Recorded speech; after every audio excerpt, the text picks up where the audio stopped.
Hi, welcome to the Cato Solicitors continuing video series.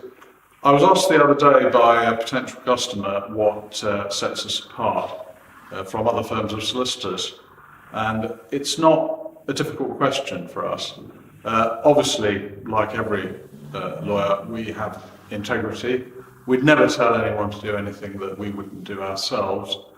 I think what sets us out most is our determination and our persistence, and the best illustration of that, I think, is a story. We were instructed a couple of years ago by, I'm going to call this client the owner of the Worcester Butcher Shop. In fact, he didn't come from Worcester and it wasn't a butcher shop, but it does give you the idea.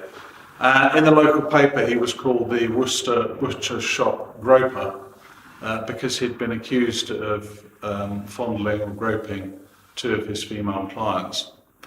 Now, he was recommended to us after he became slightly suspicious that his first solicitor wasn't doing as much as she could.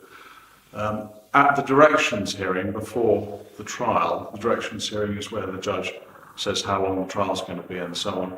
After that hearing, she'd told him to attend the trial with his wife to give some character reference, and preferably a female employee to give him a character reference. And that was basically his defence. So he came to us and we took a completely different approach. Our private investigator found 6 previous female employees, all of whom were willing to give us witness statements and told us that he wasn't creepy, they'd be quite happy for him to drive any of them home at night. One of them said she was, one morning early in the morning, she was in the changing room and she was virtually naked when he came in by accident, and he was so upset he ran back up the stairs crying and she had to comfort him. So we got a picture from those previous employees that was completely different to the picture that 2 complainants, 2 women had made complaints against him, were giving to the police. We also did a survey of the shop.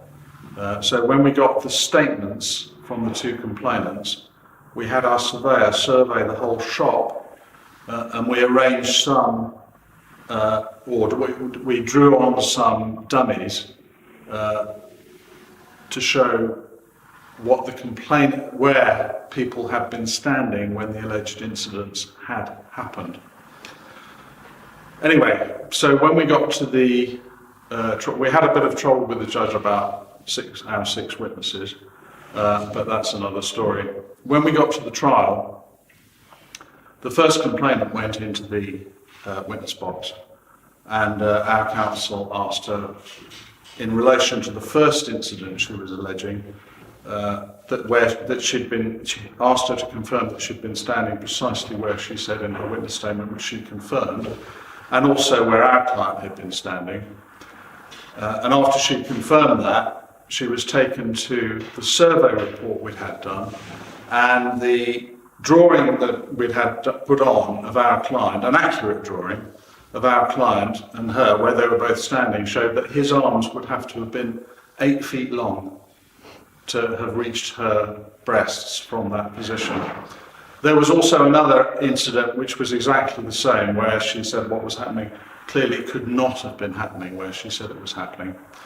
And the judge, much to the chagrin of the CPS, he threw out not only that complaint, he threw out both complaints.